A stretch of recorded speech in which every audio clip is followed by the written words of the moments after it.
My neighbor's son has something called a Gaystation 3, which is apparently used by the devil to seduce children into playing demonic games, instead of reading the Bible and praying.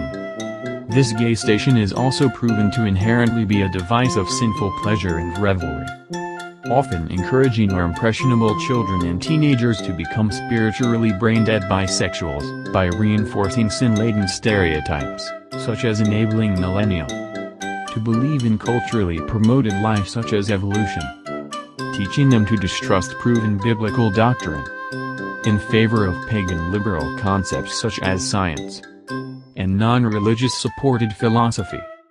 Well, this young fellow, likely due to the mentally and spiritually destructive nature of his sin device rotting what was left of his brain, clumsily tripped over the power cord to the machine and ruined the plug somehow.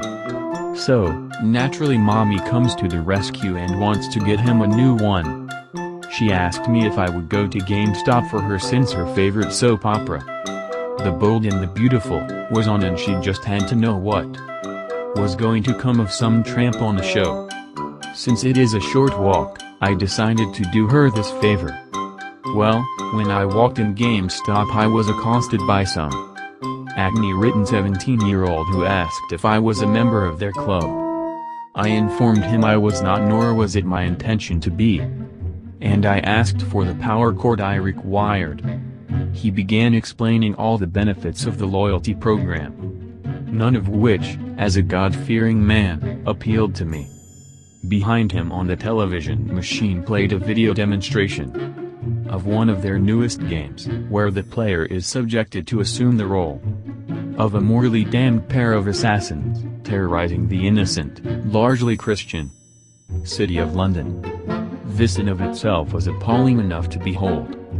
But my eyes widened with shock and disgust once I learned that one of the hooded assassins was an unmarried woman, disguised in men's clothes, traveling alone with an equally unmarried man. The two spoke in a disturbingly familiar way, as if this diseased sinful relationship had been a long-standing tradition. It was at this time I discovered that the two were, in fact, siblings.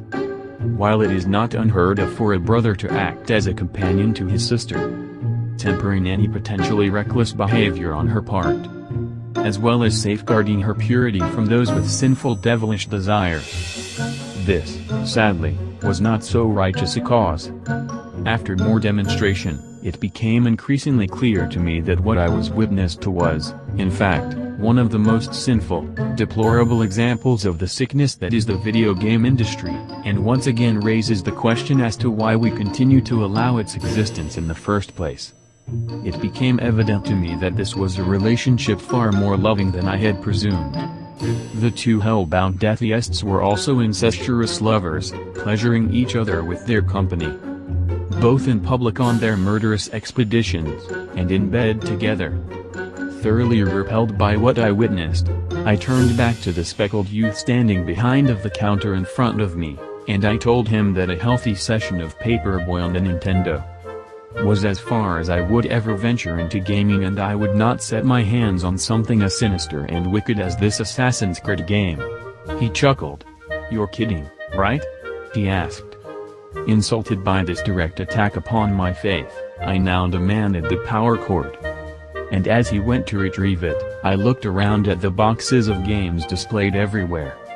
Most had evil, satanic themes, and demos of the games were shown throughout the store. I didn't see one thing honoring Jesus. Not one. Not one single game showcasing the only true hero that should be honored in a virtual setting. Instead, my eyes beheld game covers prominently featuring zombies, demons, murderers, assassins, and pirates. This only strengthened my conviction of the inherent sinfulness and devil-worshipping that we allow within the video game industry. A few hundred years ago, if one was publicly seen attempting to bring corpses back to life, or worshipping demons, they would rightfully be burned at the stake, along with witches. But today we not only allow these sinful scum to exist, but we honor them by allowing their abominable beliefs and worshipping to corrupt our children. Parents, I would strongly recommend never visiting those stores. and certainly never allowing your young ones to enter the doors. I prayed for 3 hours after leaving until I felt cleansed of the evilness that pervades the place. Then I allowed myself an opportunity to cleanse my neighbor's son of the wickedness that had consumed him, by stripping him of his gaming-inspired clothing attire, and beating the sickness out of him with holy fury. My neighbor, being a truly devout woman, gave her blessing, with the sole provision that no blood ought be spilled upon her land. I remained true to my word. Not a drop of the boy's blood was spilled during that hour of punishment. But the sinful beastly sack of filth will find it difficult to sit or lay down for a few weeks. I implore my fellow parents, do the righteous thing, and forbid your children from engaging in the purchase or interaction with video games. Should they disobey you, do as I did, and remind them that punishment awaits them both here on earth from you, and from their divine Creator. May God protect our children, especially boys, from the nonsense that is the gaming world. Hallelujah. Hallelujah.